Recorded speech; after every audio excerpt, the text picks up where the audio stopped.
Okay, so this tutorial is about the triggers for this Zerg invasion map.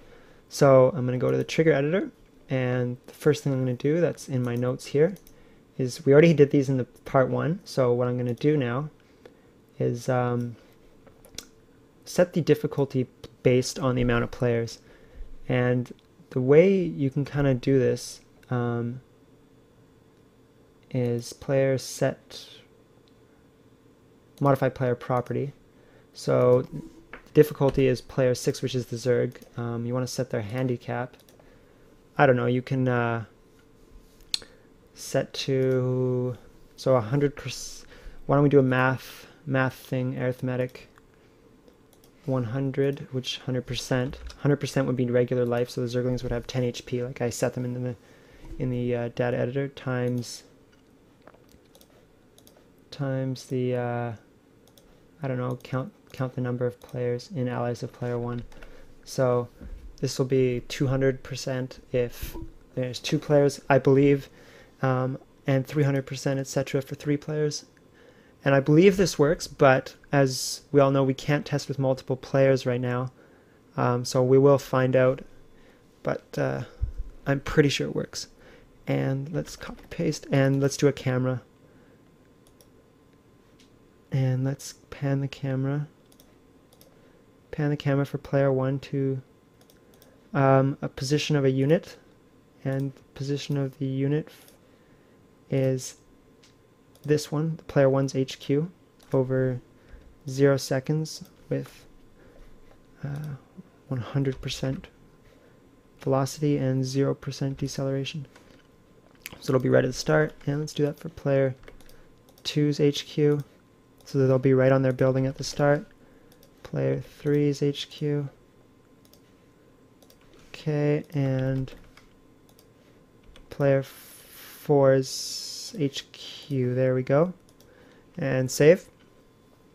And now why don't we set up the spawn waves trigger. So new trigger, there it is, spawn waves. And like I said in the previous tutorial, you'd want to do the custom wave types like I did in my simple tower defense and make a different unit for each wave, but because I'm kind of pressed for time on my tutorial, I'm just going to be using my Zerglet unit that I made in the data editor here. My Zerglet, where is he? I'm just going to be using my Zerglet, and by triggers, I'm going to be setting his health up every wave. So it's kind of a cheap way of doing it, but that's all I'm going to do for this. Periodic event, so every 30 seconds of game time. Let's make new action unit. Let's create, where's create? Create 10. Let's see, where's our Zerglet?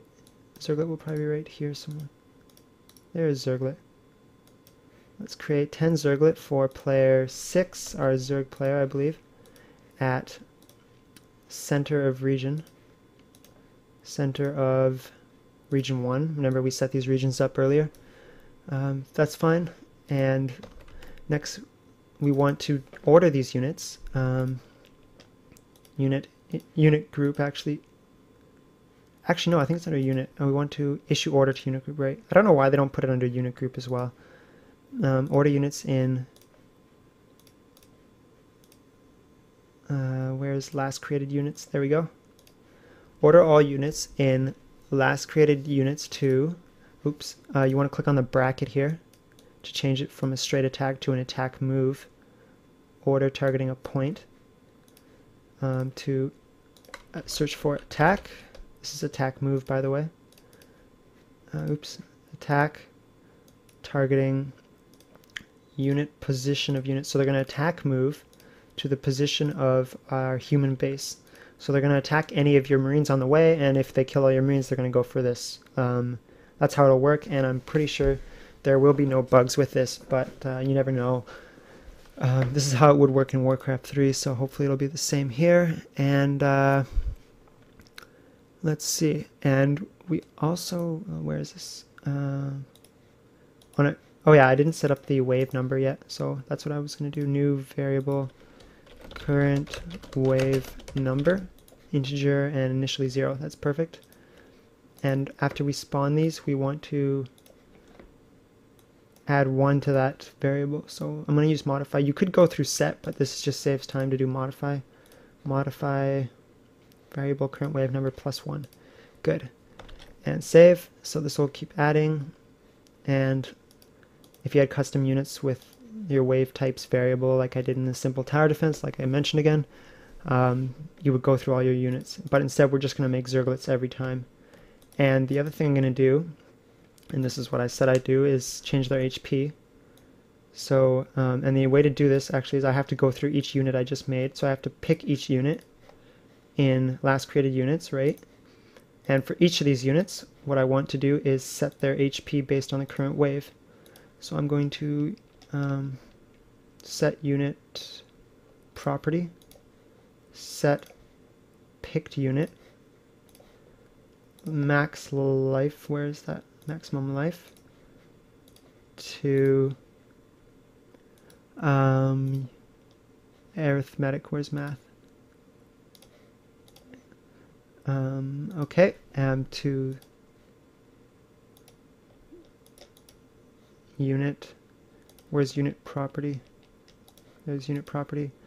So picked unit, max life. Sorry if this looks confusing, but you can kind of understand. I'm setting the picked unit's maximum life to the current maximum life plus, in other mathematics, plus, actually I don't need another mathematics, plus, where is it? Well, maybe I will do a math. I will do a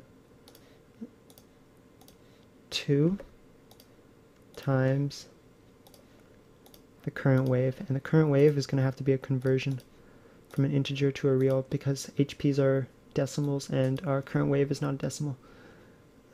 Variable current wave. So what this is going to do is set, it's going to go through each of the last 10 created units here, and it's going to set their maximum life to the current, their current one, which will start out being 10, plus 2 times 0 initially. So it'll be 10 plus 2 times 0, 10 plus 0, it'll be 10. And then the second wave will be 10 plus 2 times 1, and that'll be 12. So it'll keep getting harder and harder. And let's copy this 1, 2, 3 more times. And this time we're going to create them at region 2. And I don't think we can leave these. These are fine. And create the next group at region 3. Okay. And create the next group at region 4.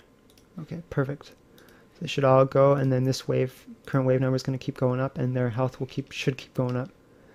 And now let's do the losing condition. So new trigger, losing condition or end game or whatever you want. New event, unit dies, and we can just select our human base. So as soon as the human base dies, new action, player group, pick each player in, I'm just going to pick all players, but you could do allies of player 1, but since every human player that's playing is on the same team, it doesn't really matter if you defeat the computers too. If that made sense. End game and defeat for player, picked player. So I'm using picked player here again, so I don't have to do end game for player 1, end game for player 2, etc., etc. So end game for all the players. That's it. Simple.